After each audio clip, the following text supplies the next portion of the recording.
నమస్తే. బంగారం ధరలు తగ్గుతాయా? పెరుగుతాయా? ఇప్పుడు చాలామంది ఆరా తీస్తున్నది ఇదే.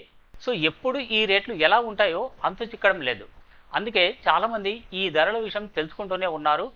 తాజాగా 22 క్యారెట్ల 10 గ్రాముల బంగారం ధర 67,100కు చేరింది.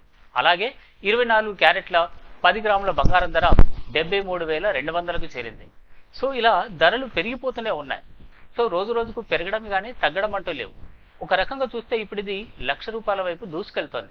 అసలు ఈ ధరలు ఎందుకు పెరుగుతున్నాయి? ఈ మధ్యనే అంటే మే మొదటి వారం వరకే పెళ్లిళ్ళు ఇతర శుభకార్యాలు కూడా అయిపోయాయి. ఈ మధ్య మళ్ళీ శ్రావణ మాసం వచ్చే వరకు మంచి ముహూర్తాలు లేవు.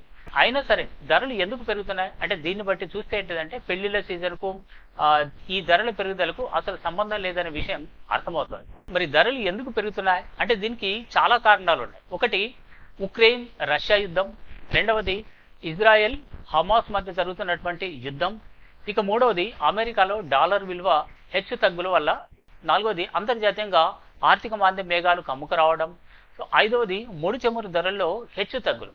సో ఇవన్నీ మన బంగారం ధరలపై ప్రభావాన్ని చూపిస్తున్నాయి. అందుకే రోజు రోజుకు పెరుగుతున్నాయి తప్ప తగ్గడం లేదు. బంగారం ధరలు ఎంత పెరుగుతున్నా మన దేశంలో బంగారం లేకుండా అసలు ఏ శుభకార్యం జరగదు. ఎంత నిరుపేదలైనా సరే సీసమో మాసమో ఉండాల్సిందే.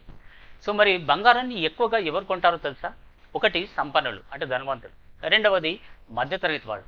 ఆ మధ్యతరగతిలోనూ ఏడాది ఆదాయం 2 లక్షల నుంచి 10 లక్షలు ఉన్నటువంటి వర్గమే ఈ ఎక్కువగా బంగారం కొనుగోలు చేస్తుంది. అది ఎంతగా అంటే మన దేశంలో వినియోగిస్తున్నటువంటి బంగారంలో 56% వీళ్లే కొంటున్నట్టు India gold policy centre IGPC నిర్వహించినటువంటి ఒక సర్వేలో వెల్లడైంది. సో అంటే బంగారానికి మన దేశంలో ఎంత విలువిస్తున్నారో అర్థమవుతోంది. మన దేశంలో గోల్డ్కు ఫుల్ డిమాండ్ ఉంది. అందుకే బంగారం వినియోగంలో మన భారతదేశం ప్రపంచంలోనే 2వ స్థానంలో ఉంది. మొదటి స్థానంలో చైనా ఉంది. ప్రపంచ జనాభాలో అత్యధిక జనాభా ఉన్నది మన దేశంలోనే. దాదాపు 142 కోట్ల జనాభాతో భారత్ మొదటి స్థానంలో ఉంటే, మొదటి స్థానంలో ఉన్నటువంటి చైనా 2వ స్థానానికి పడిపోయింది. సో అయితే బంగారం వినియోగంలో చైనా మొదటి స్థానంలో ఉంది, మన భారతదేశం 2వ స్థానంలో ఉంది.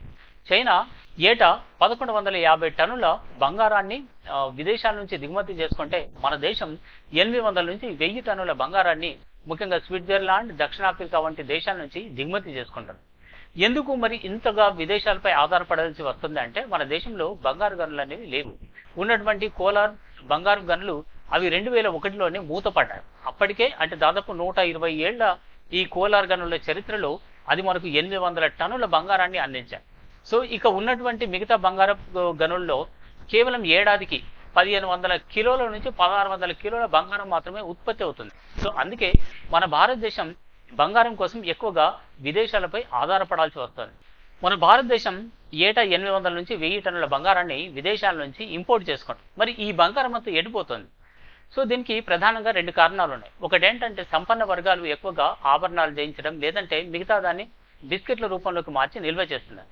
కానీ మధ్యతరగతి వాళ్ళు ఎక్కువగా వీటిని నగల రూపంలో మారుస్తున్నారు. ఈ వచ్చినటువంటి అంటే మనం ఇంపోర్ట్ చేసుకున్నటువంటి 800 నుంచి 1000 టన్నుల బంగారంలో దాదాపు 500 టన్నుల బంగారం ఈ నగలకే పోతుంది. సో మిగతాది బిస్కెట్ల రూపంలో అంటే మిగతా రూపాల్లోకి మారుతుంది. కానీ చైనా ఏం చేస్తుంది మరి ఈ బంగారాన్ని అంటే అది బిస్కెట్ల రూపంలోకి మారుస్తుంది, మిగతాది కాయిన్స్ రూపంలోకి మారుస్తుంది. అక్కడ నగల వినియోగం అనేది తక్కువ. ఇక మన దేశంలో బంగారం కొనుగోలు అనేది ఒక సెంటిమెంట్. ముఖ్యంగా ఎక్కువ సేల్స్ అనేవి దీపావళికి, ధన్తెరస్కు అండ్ అక్షయ తృతీయకి జరుగుతుంటాయి. ఒక దీపావళికే మన దేశం మొత్తంలో జరిగేటటువంటి కొనుగోళ్లలో 20% కొనుగోళ్లు ఒక దీపావళికి జరుగుతాయి. సో ఆ సెంటిమెంట్ను వ్యాపార వర్గాలు అనేవి క్యాచ్ చేసుకుంటాయి.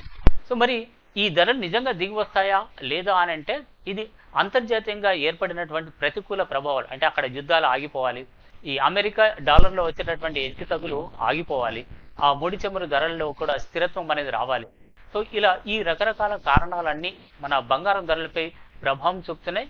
ప్రపంచవ్యాప్తంగా శాంతి నెలకొంటే తప్ప ఈ ధరల విషయంలో ఒక క్లారిటీ వచ్చే అవకాశం లేదంటున్నారు నిపుణులు. తగ్గుతాయా లేక స్థిరంగా ఉంటాయా అనేది తెలిసేది అప్పుడే. సో ఆ రోజు కోసం మనం ఎదురు చూడాల్సిందే. నమస్తే.